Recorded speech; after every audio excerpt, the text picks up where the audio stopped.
Well, feels like summer, Shauna, but it looks like the crypto winter is here with more than $1 trillion wiped away since early April, and the price of Bitcoin down more than 25% in a week, 50+% this year. Bill Gates pouring salt on the wounds of the crypto community at a TechCrunch Climate Summit on Tuesday. Listen.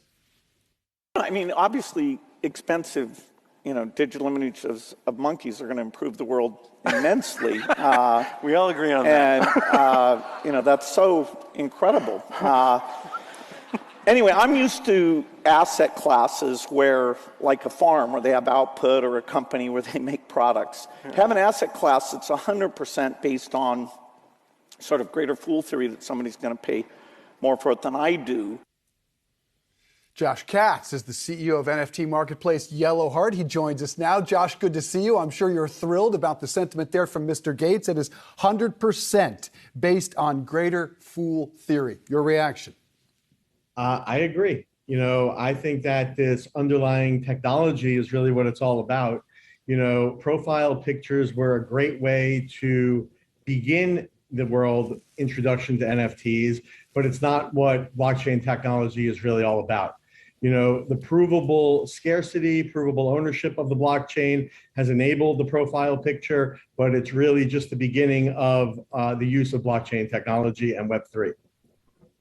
So Josh, Rachelle here then. So where are we in terms of NFTs? Obviously, when something first comes in, a lot of hype, you see a lot of people get into this space, perhaps not using it, as you mentioned there, for the long-term intentions. Where are we in that cycle? And when do you think we'll really get to see NFTs mature as they were meant to be?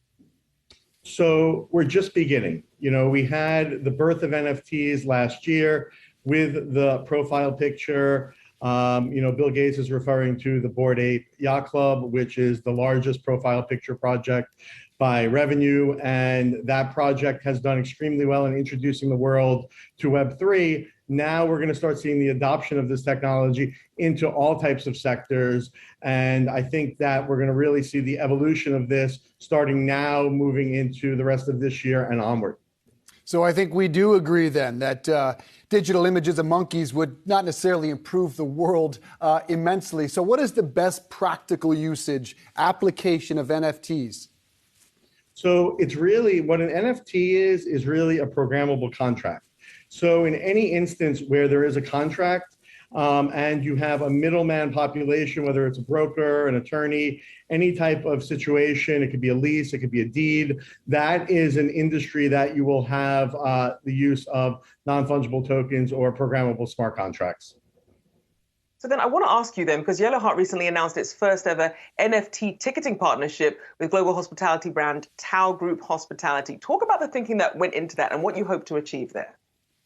So Yellowheart, has been doing NFT ticketing for, almost a year now.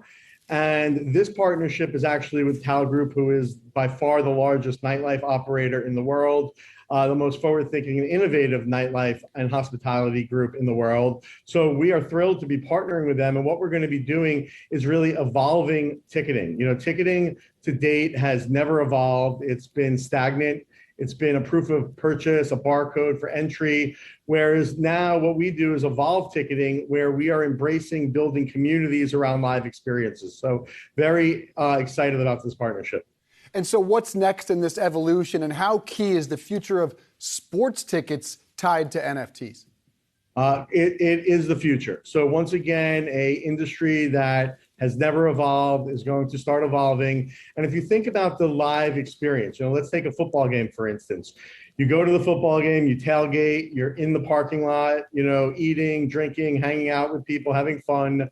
You go into the game, you're high-fiving, hopefully your team wins, you're having a great time, and then poof, the experience is over and everyone scatters. With NFT ticketing, we allow for the building of a community where when you buy that ticket, you now enter the community. You're now part of people that are going to have an experience together, and you can interact with them. So now the experience begins, and when you're scanned into the venue, you now are further enabled into a community that you could be interacting with, that you could be doing commerce with, that you could be really evolving the overall live experience with. And for those companies that are putting on the live experience, whether it's an artist with a concert, a sports team, it then enables for ongoing reach to those consumers to continue monetizing post-event.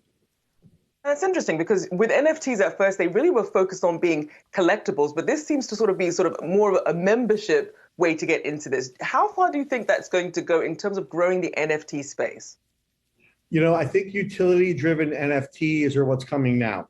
Once again, we had the birth of NFTs a year ago, the profile picture. Now we're seeing incredibly creative companies use this technology in order to push their products further and enable community building through NFTs. In this case, a lot of other cases, you'll see what's called utility, where these NFTs actually do something for the owners and open up doors and open up commerce and allow for people to then trade them. So I think it's going to really start evolving quickly now.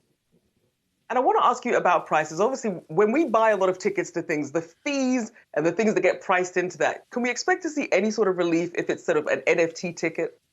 Well, we hope so. That is the goal. And that was actually the goal in Yellowheart, was to actually disseminate third-party bad actors or scalpers. See, with the blockchain, every single transaction is transparent. So for instance, people hold what's called a wallet. And in that wallet is their non-fungible token. And that could be a ticket or any other type of asset. So for instance, at Yellowheart, we could see if a wallet might have bought 12 tickets but didn't redeem any of them. So that person is immediately flagged, or that wallet is immediately flagged. So we try to disable scalping. The other thing that will happen is we're able to essentially send a royalty back to the stakeholder. So in the case of scalping a ticket, if a ticket were $100 and it were go for $200, we could program that 50% of that, for example, might go back to the stakeholder. So that will actually really de-incentivize scalping. Josh, the ears of parents across the country just perked up because they've tried to buy their kids tickets to concerts in recent years, and it is an absolute nightmare out there. Bots are buying up tens of thousands, reselling them at 10x. Can this take Ticketmaster out of the equation? Well, I think that it's not about taking Ticketmaster out of the equation. It's about enabling Ticketmaster to give the fans a better experience. The hopes are that they will embrace this technology as well and essentially offer their fans a transparent experience, where right now, the way that Ticketmaster works is Ticketmaster releases, call it, 20% of tickets. They'll then call the event sold out, and then they'll try to maximize revenue on every single ticket leading up to the event through third-party marketplaces, through their own quote-unquote secondary marketplaces, preferred fan, platinum, whatever name they might be using. The hope here is that artists and teams will embrace this technology, start working with companies like us, and essentially give a transparent experience to the fan, maybe charging more for the ticket, but doing everything up front where the prices don't fluctuate so much, and there's less, gray, so to speak. Josh Katz, Yellowheart CEO, you have my attention. Appreciate it, sir. Thanks.